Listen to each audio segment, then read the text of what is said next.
We pick up with this type of problem, and it says, this is so cool, particle is moving along a straight line with the equation S is equal to F of t, where S is the position in meters and t is the time in seconds. Find the velocity of the particle at times -4, 1, and 3, given the function as position S equals 5t squared minus t minus 3. There we go.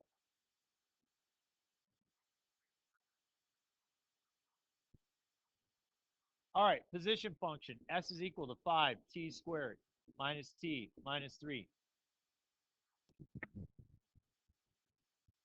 Somebody tell me, at time 0, what's my position? -3. You want to know your position? You simply plug in the time. At time 0, I'm at position -3. What does that mean? Maybe my starting point is right here. Okay, this is 0, 0, but I'm starting, say, 3 units back. In a NASCAR race, does everybody start right at the starting line? No, people start behind one another. In track and field, does everybody start at the starting line? Yes. Yes. You're all starting at the same position, 200 meters away, right? Yeah. Okay, you're displaced around the track, but yes. Okay, so we want to know the velocity function. And here's the interesting thing. The velocity function is the derivative of the position function. Just like I said, when you're driving home, I'm at mile marker 25. That's my position. But the derivative is my speed, 75 miles an hour. So what we're going to do is we're going to find S prime of t. And that's equal to the limit as h goes to 0 of, we have to do this thing. Limit as h goes to 0 of f of a plus h minus f of a all over h. Only we want to know the velocity at 3 different times. Instead of doing this 3 times, I'm going to do it once and come up with a velocity function. So instead of letting a equal -4 or 1 or 3, I'm just going to let a be a. So I'm going to plug in for t a plus h. 5 times a plus h, quantity squared, minus the quantity a plus h, minus 3. Now, before you get upset about this, you did this last year in pre-calculus. You did. Everybody agree that that's my first part? Minus, now what do I plug in? I plug in a. Yes. And I get 5a squared minus a minus 3.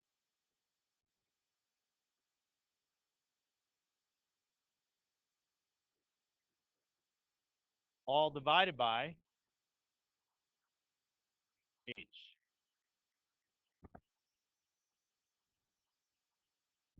So I have the limit as h goes to 0. It looks really nasty. It turns out great. Let's FOIL this out. I'll get an a squared times 5, 5a squared. What will you get in the middle? A 2ah, right? So that'll be a 10ah plus 5h squared minus a minus h minus 3 minus 5a squared plus a plus 3 all over h. If you remember from last year, everything that doesn't have an h should cancel. Let's make sure. I got a positive 3, I got a negative 3, gone and gone. I got a positive 8 and a negative 8, gone and gone. I got negative 5a squared and a positive 5a squared, gone and gone. Can I take out an h now? Limit as h goes to 0. I'll divide off an h. I've got 10a plus 5h minus 1. That's all that's left, right? Can I now let h go to 0? If I let h go to 0, what's going to happen? 5h goes away, and you're left with the velocity function, which is 10a minus 1. I allowed the h to go to 0. I applied my limit. Now, let's plug in -4, 1, and 3. The velocity at time -4, plug in -4. What do you get?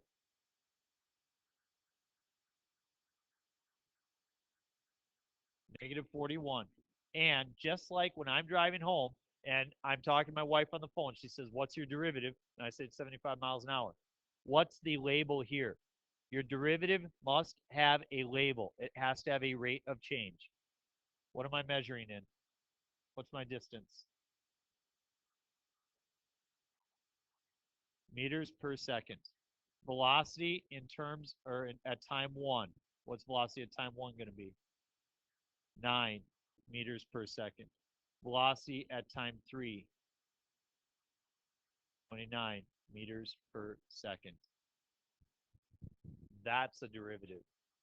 See now why using this a plus h thing is nice, because we are actually able to come up with a function that we can use more than once. As opposed to before, when we were using definition 1, we would have to do it 3 different times. See that? Okay. A little tricky. A lot of A's, but we practiced this last year, correct? All right. Okay. Example 7, and then we'll come back and finish up. Temperature pot of water is modeled by the function C is equal to F of M. C is in Celsius degrees, and M is time in minutes. Okay. What does this function tell me? I'm boiling a pot of water. I like to have rice with pork chops. Great. Got pork chops. Need some rice. Put 2 cups of water in. I'm going to put a cup of rice in. I put the pot on the stove, and I turn it up. What's going to happen to that water? And as I measure it, I'm going to measure it in. So the temp in Celsius degrees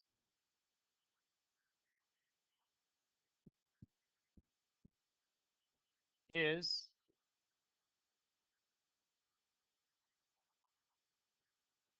dependent on time, right? As the time increases in minutes, the temperature we think is going to go up. We'll go to lunch, we'll come back. We'll have some rice. Okay, so some good stuff here. Okay, so we talked about rice. Anybody have rice for lunch? All right, what'd you all right. What did you have for lunch today that was good? Come on. Applesauce, hot Cheetos, grapes. You eat grapes a lot. Yeah. Chicken salad sandwich. I'm not a chicken salad guy. Or egg salad for that matter. I have a ham and cheese sandwich each day, and I had some Doritos and a chocolate chip cookie bar, which I hope to make for you tomorrow. So anyway, um, so this literally means C equals F of M. The temp of the pot at time M.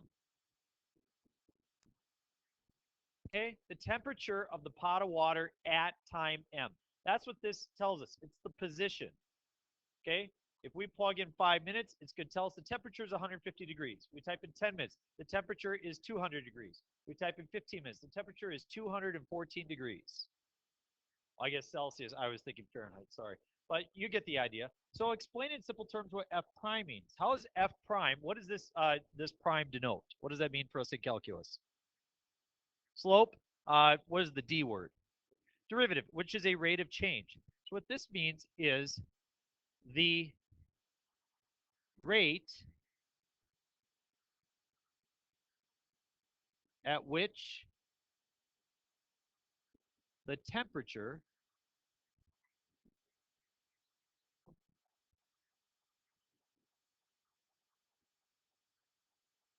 is changing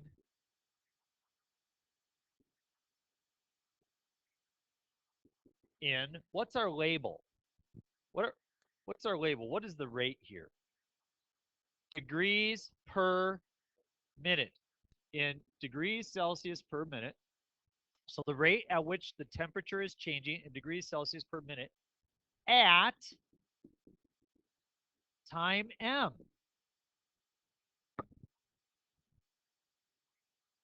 This is so important. I drive home. My wife says, what was your average speed over the course of the half an hour you drove home?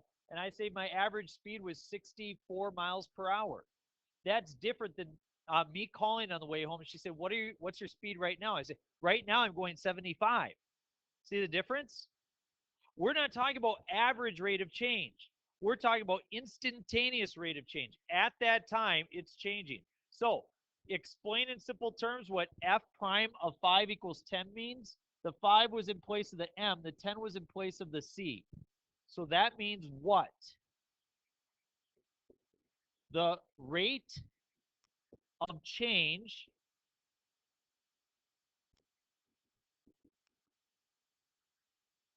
of the temperature is what? What is the rate of change in temperature? 10 what? Degrees Celsius per minute. That means every minute it's increasing at a rate of 10 degrees at that time. At 5 minutes. When people answer these questions on the test, sometimes they'll say, over the course of 5 minutes, it increased 10 degrees. No, no, no, no, no, no, no. It's increasing at a rate at that time. Okay, that's the difference. Okay, so one more example, and then we will get to our assignment for today. And then tomorrow we should be able to finish up a lot of this stuff. So we had into just a little bit of 3.2 to be able to save time for tomorrow. That brings us to our formal definition of the derivative, which is this. Formal definition of the derivative is very similar to what we saw before. We're going to state that f prime of x, that's the operator that we will use for derivative, is equal to the limit as h goes to 0 of f of x plus h minus f of x all over h. And we will start to use x instead of a. And what that means is that we can insert a variable instead of a single point. You done writing that down? See how we did this here? This was the function. This was the derivative. This derivative is a function. You can plug something in and get something else out. Do you worry about plugging something in and getting out more than one value? What's the definition of a function? A function is a relation in which every element of the domain corresponds to exactly one element in the. So that means if you plug in something, you get how many results? One. Every function has to pass what test? Vertical line test as well. When you plug in a value for a, do you worry about getting out more than one value? No, it is a function. It is a function, and we can then work with it. Look at what we have here, and there will be an aha moment here for you. It will be wonderful, and we will talk about it and celebrate. So this is the last example we're going to do today. It says use the graph, shouldn't be to the right, to the left, or below, to make a table of values for f prime of x, then sketch a graph of f prime of x. So this is our function f of x. What we would like to do is sketch a graph of f prime of x. What does that look like? So what I'm going to do is I'm going to generate some table values, okay? And I'm going to choose these values right here, and you're going to see why. I'm going to choose -3. I'm going to choose 0 and 2. Can somebody tell me what is the derivative, what is f prime of this function at -3? Yeah, the slope of the line tangent at that spot is 0. Very good. How about f prime of 0? 0. How about f prime of 2?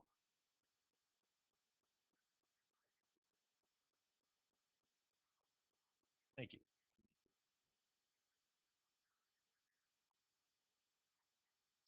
So see how I'm generating some table values? I'm going to plug in some other values as well. I'm going to choose -4, choose -1, and choose 1, I'm going to choose 3. Now, I understand that these will be kind of estimations, but that's okay. At -4, somebody estimate that slope.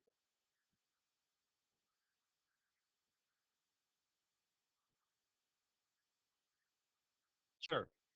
I mean, because I need it to fit on this graph, I'm going to go -5. F prime of -1.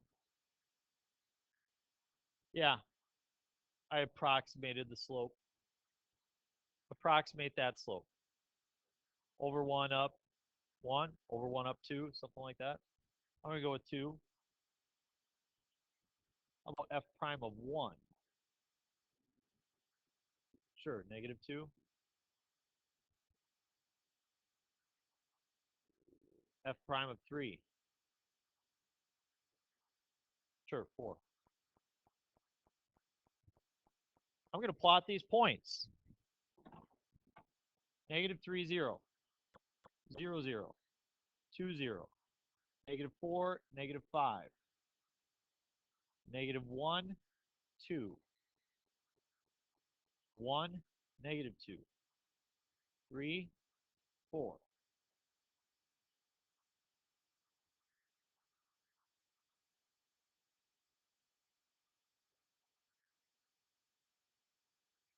How's that? This function is the derivative of this function.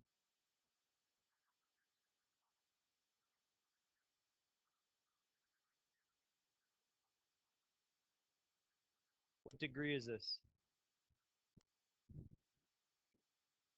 What degree is this?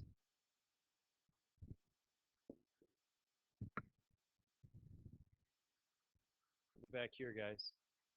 What degree is this? What degree is this? What happens with the derivative? It loses one of its powers, right? Yeah. Yeah. That's going to be key. I'm going to show you guys how to be able to, look at something like y equals 3x to the fourth minus 6x squared plus 2x minus 1. And I'll be able to teach you that the derivative is 12x to the third minus 12x plus 2. And you'll be able to do it that quickly. Right here, this tells us that this function has a slope of 0 at -4. So if I look at -4 over here, 1, 2, 3, well, I'm sorry, at -3, it has a slope of 0. Go back to -3. 1, 2, 3, slope of 0. This tells me that at 2, I should have a slope of 0. 1, 2, I have a slope of 0. This derivative tells me a lot about the behavior of this function, doesn't it? Guess what? We can have taken the derivative of this function too, and then the derivative of the next one. So we will get to what this means, and you'll look at some of these problems come our assignment tomorrow. Tomorrow is a super important day, folks. We're going to do a lot of work in class. You're going to do a lot of practicing. We got to get it in order to move on good through your MEA break. Today, just 5 problems to focus on. Chapter 3.1, page 132, numbers 25, 26, 28, and 30 through 30. Yep. The question was, I think, problem 15. So I will end this video, and then if you want to look at problem 15 from your assignment, from your worksheet, I can go over that before class is over here.